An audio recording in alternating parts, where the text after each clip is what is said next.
আজ একটা বেশ সুন্দর গল্প বলি। একটা মেসেজ আছে, বুঝতে পারবেন। তো এক বিত্তশালী বৃদ্ধ মানুষ, তিনি সংসারে কোনো ত্রুটি করেননি, সন্তানদের মানুষ করেছেন, কিন্তু বয়স এতটাই হয়েছে, কিন্তু তিনি ফিট, কোনো সমস্যা নেই। তিনি ভাবছেন যমরাজ কি ভুলে গেলেন নাকি, লোকে তো জরা আসে, আমার তো তাও এলো না, তাহলে কি আমি অমন নাকি? তো বুঝতে বুঝতে এরকম চলছে।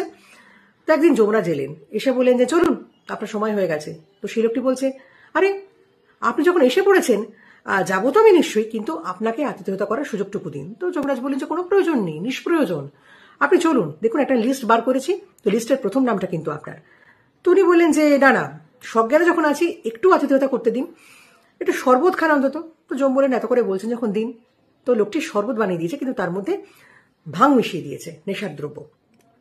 তো যমরাজ খেয়েছেন, খেয়ে দিয়ে শুয়ে পড়েছেন, ঘুমিয়ে পড়েছেন।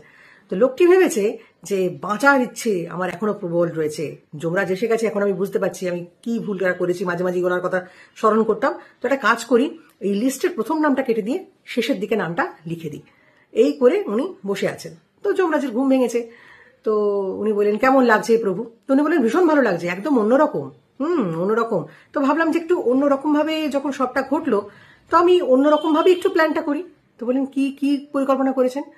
বলে দেখুন, ভেবেছিলাম তো যে আপনার নামটা প্রথমে ছিল, তো সেখান থেকেই আমি তোলা শুরু করব, কিন্তু এখন ভাবছি না, আমি শেষ থেকে নেব।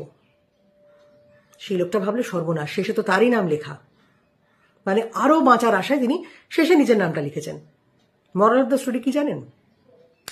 যেটা আপনার হাতে নেই, মানে যেটা আপনার ক্ষেত্রে হবার, সেটা আপনি হাজার চেষ্টা করলেও কিছু করতে পারবেন না।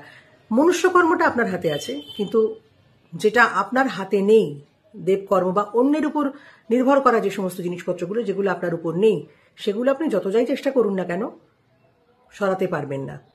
কাজেই ততটুকুই কাজকর্ম করুন যতটুকু আপনি এফোর্ট দিতে পারেন, আপনার 100% থাকছে, সেটুকু করুন।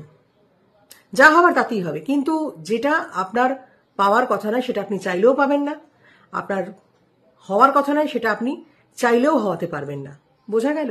সুতরাং বিচলিত হবেন না, পরিস্থিতিকে অ্যাকসেপ্ট করে এগিয়ে চলুন। ভালো থাকুন।